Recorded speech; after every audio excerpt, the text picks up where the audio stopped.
what does Korean Catholicism look like at this time? Well, first of all, there's an attempt to fit it in with Confucian values as far as possible. Catholics do not reject filial piety, nor do they reject loyalty. In fact, they try and argue that they are truly loyal and that they practice true filial piety. They argue that ancestor rites are completely unnecessary to express your filial piety. You should pray for your parents' souls and do good deeds in their name. So they don't reject Confucian values outrightly. What they do is they reinterpret them. Now, they also place a big emphasis on martyrdom, right? To die for Christ, to die to help spread the gospel as a kind of witness. So basically, they're taught. Korean Catholics understand this right away, that if they're told that they're supposed to renounce their faith, even if it costs them their lives, they're supposed to be willing to die, to be martyred, out of love of Christ and as a testimony to the truth of Catholicism. And they're also told that virginity, perpetual virginity, is a really good thing. Now, in Korea, for the most part, there was an emphasis on female virginity before marriage, but not after. Right? After that, you're just supposed to be loyal to your husband, and you're supposed to produce sons so that they can perform ancestor rites and take care of you when you get older. But in Korean or in Catholicism, you have this glorification of virginity, perpetual virginity. That ideally you can remain a virgin your whole life, just like Jesus or Paul, and of course Catholics believe that Mary remained a virgin her whole life as well. So this is considered a very important thing. It leads you there's Catholic texts that teach that this actually is a much more superior life than even being married. So it's really glorified. Now there's a problem of perpetual virginity, trying to practice perpetual virginity in Joseon Dynasty Korea. For one thing, it's unfilial, right? You're supposed to have children. If you're a perpetual virgin, you're not going to be having any children. So it's essentially unfilial. The other problem is that in Joseon Dynasty Korea, pretty much everyone was expected to get married. If you were older and you didn't get married, that was a little odd, and people were going to talk about it.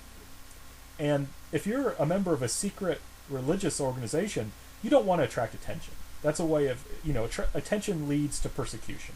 So this is a problem because, if you want to live as a perpetual virgin, you're really endangering not just yourself, but the whole community. Because since you're not married, people are going to talk. Now, there we have a woman named Luthgarde Yi Suni, who, this is going to be one of the main subjects of our talk, who was born in 1782 and was martyred in 1801. Now, she was a member of the Yangban, which were the elite families through which the government recruited officials. This is to be Yangban is a hereditary status. And she was actually distantly related to the royal house. She's the Chungch'ol, which is where Yi Sung-gae, the first king of the Joseon dynasty, came from. And so she, even though she's from a very elite family, her family's actually very poor. And she was actually related to a lot of the early leaders of the Catholic Church. She was a literate woman. She could read Hangul, maybe not. I don't know if she could read Chinese or not. We're not sure. She may have read at least some, but she read and wrote the Korean vernacular language. And she was actually from a family of martyrs. Her older brother would also die with her in the 1801 persecution, and her younger brother would be killed in the 1827 persecution. And what's interesting is that this priest came to Korea, and he celebrated Mass at Easter.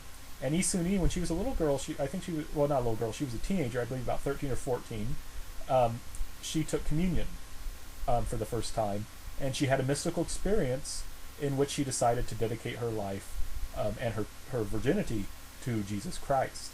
And so she wanted to live as a perpetual virgin. She made up her mind at that point. Now, at the same time, there was a man named John Yu Chungch'ol, who was born in 1779 and was also martyred in 1801. And he was from a provincial Yangban Catholic family. So they're not as high as the people who are from the capital. He's not as high status as Luthgarde Yi Suni, but he is still a member of respected society, still one of the elites. And his father was in fact a wealthy landowner who converted to Catholicism, who was known as the Apostle of Honam, which is the name for the what you would call what's today called Chola Namdo and Chola Bukdo, the basically southwestern Korea. And he was the oldest son, so he had a special position in Korean society, right? He's the one that's in charge of performing ancestor rites. He'll be in charge of that later on. And he is, of course, he'll inherit the lion's share of his father's wealth. Despite this, though, he also had a desire to live a virgin life, which is a little odd for a man in Chosun Korea. It was women. It's, of course, they're supposed to be perpetual, or not. I'm sorry, supposed to be virgins before they're married. Men, it's just not considered as important. Men, in fact, when they were married, were allowed to play around a little bit. Women, not so much. So this is very curious that this man had this desire to live a virgin life. So here's a problem, right? These two people want to live as perpetual virgins, but to live as perpetual virgins would endanger themselves and their community. So what do? Well, Father Joe comes up with the idea to marry them to each other. And they're married in 1797, and they keep the vows of perpetual virginity until their deaths in 1801. So they, and they're never discovered as perpetual virgins, right? This is the way to hide this. This is through marriage, right? You get married, but you never consummate the marriage. They never have sex. And this allows them then to safely maintain their desire to be perpetual virgins while protecting themselves and the community. Now, in the 1801 persecution, Suni's father-in-law and Chungch'ol are arrested. This is Luthgarde Yi Suni, this woman who wants to live this life as a perpetual virgin. They're arrested. As part of the persecution, the father-in-law, this apostle of Honam, Augustine Yu Chungch'ol, he actually tried to help bring in Western ships to come to Korea. So he's found guilty of treason, and so he and Chungch'ol are sentenced to death. Chungch'ol actually, he's not executed directly for being a Catholic. He's executed because his father was a traitor. So while his father had his head cut off, Chungch'ol was strangled instead. And the idea is that to have your head cut off is actually a more severe punishment because it destroys it damages your body. And if you don't take good care of your body, that shows you're an unfilial child, right? So by having your head cut off, it shows that you fail. It emphasizes that you failed. You committed this horrible crime, and you've embarrassed your family, and so forth. So this is why it's such a big deal. Why it's worse to have your head cut off than to be strangled. Now, Suni and the other family members are banished to different places and enslaved. They're not being punished for their Catholicism. They're being punished because her father-in-law is a traitor, and you have group punishment. Now, what's interesting, when Suni and her family are brought to the government court to be formally banished, she confesses that she's a Catholic and demands to be executed, right? So they bring her in front of the official. The official says, okay, we're going to send you off here because we're going to banish you because of what your father-in-law did. And she says, you can't banish us. We're Catholics. You have to kill us. If you don't kill us, you're a bad official. And the official eventually tells them to leave, but then they're later rearrested. Suni is sent to prison where she's tortured, and she writes these two letters, one to her mother and one to her sisters, while she's in prison. And we have these letters, copies of them rather, and she's eventually executed along with her family, and she dies a martyr.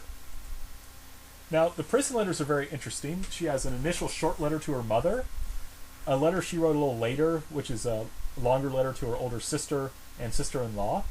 And these are very interesting because they're written while she's under torture and she knows that she's going to likely be executed. And in fact, she wants to die as a martyr now that she's been found out. And in them, she reveals what she thought was important. And I'm going to go over several excerpts. One is she talks about the difficulties of spiritual marriage. She writes to her mother, I came to my husband's house in the 9th month, and we swore in the 10th month to live as virgins, and spent 4 years together as brother and sister. During that time, we were tempted 10 or so times by the flesh and almost broke our vow of virginity. Each time we thought of what Jesus suffered on the cross in our stead, and supported by the love of his flowing blood, we selflessly overcame those temptations. So I think this is interesting. She's being very frank and open with her mother. First of all, she mentions that we kept our vows. We died as virgins, like we said we would. But she also says it wasn't easy. And I like this quote. I find it very interesting because it shows that these were really flesh and blood people who really loved each other. And it's interesting, right? So we see something here. We also see that their deep faith.